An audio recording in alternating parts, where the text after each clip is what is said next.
Master minds commerce చదవాలనుకునే 10th inter విద్యార్థుల తొలి ఎంపిక.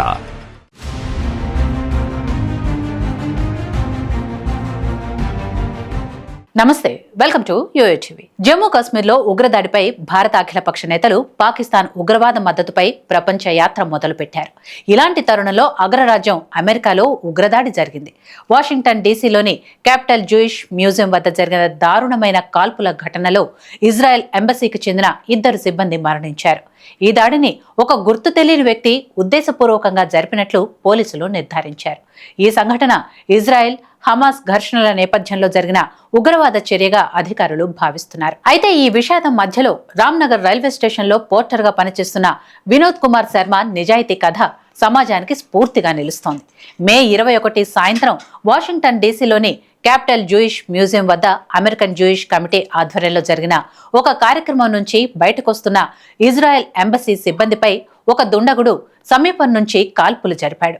ఈ దాడిలో 2 సిబ్బంది, ఒక యువ జంట మరణించారు. ఇజ్రాయెల్ రాయబారి ఎర్చిల్ లీటర్ ప్రకారం ఈ జంట జెరూసలేంలో నిశ్చితార్థం చేసుకోవాలని ప్లాన్ చేస్తున్నారు. యువకుడు ఈ వారంలో ఒక ఉంగరం కొనుగోలు చేశాడు. అమెరికా స్థానిక కాలమానం ప్రకారం బుధవారం సాయంత్రం 3వ ఎఫ్ స్ట్రీట్ ఎన్వీవీ వద్ద జరిగిన ఈ ఘటన వైట్ హౌస్ కు 1 మైలు దూరంలో ఉంది.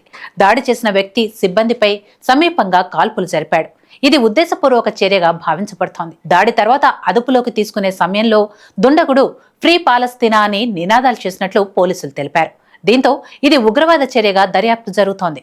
Metropolitan police department chief Pamela Smith ప్రకారం ఒకే ఒక్క సందిగ్ధుడు అదుపులో ఉన్నాడు. ఎటువంటి చురుకైన షూటర్ బెదిరింపు లేదని ధృవీకరించారు. ఈ దాడి ఇజ్రాయెల్ హమాస్ మధ్య జరుగుతున్న ఘర్షణల నేపథ్యంలో జరిగింది. 2023 అక్టోబర్ 7న హమాస్ ఇజ్రాయెల్పై దాడి చేసి 1200 మందిని హతమార్చి 251 మందిని బందీలుగా తీసుకుంది. దీనికి ప్రతీకారంగా ఇజ్రాయెల్ గాజాపై సైనిక దాడులను ప్రారంభించింది. దీనిలో వేలాది పాలస్తీనీయులు, ముఖ్యంగా స్త్రీలు మరియు పిల్లలు ప్రాణాలు కోల్పోయారు. ఇటీవల ఇజ్రాయెల్ ప్రధాని బెంజమిన్ నెతన్యాహు గాజాను పూర్తిగా నియంత్రణలోకి తీసుకోవాలని ప్రకటించారు.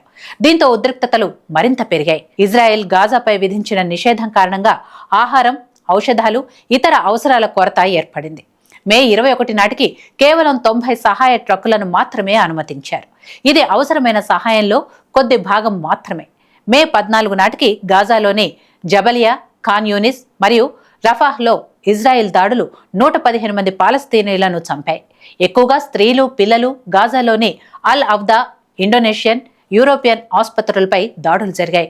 దీంతో ఆరోగ్య సేవలు కుప్పకూలాయి. ఈ దాడిని అమెరికా, ఇజ్రాయెల్ అధికారులు తీవ్రంగా ఖండించారు. అమెరికా అధ్యక్షుడు డొనాల్డ్ ట్రంప్ ఈ ఘటనను భయంకరమైన దాడిగా వర్ణించి యూదులపై ద్వేషం, ఉగ్రవాదానికి అమెరికాలో చోటు లేదని హెచ్చరించారు. బాధిత కుటుంబాలకు సానుభూతి తెలిపారు.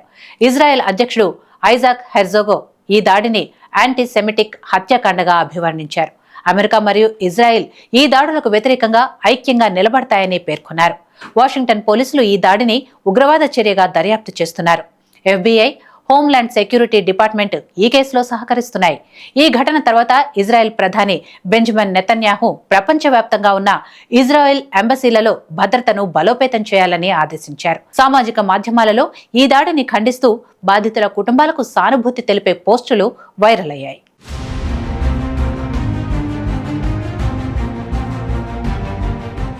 మాస్టర్ మైండ్స్ కామర్స్ చదవాలనుకునే 10th ఇంటర్ విద్యార్థుల తొలి ఎంపిక.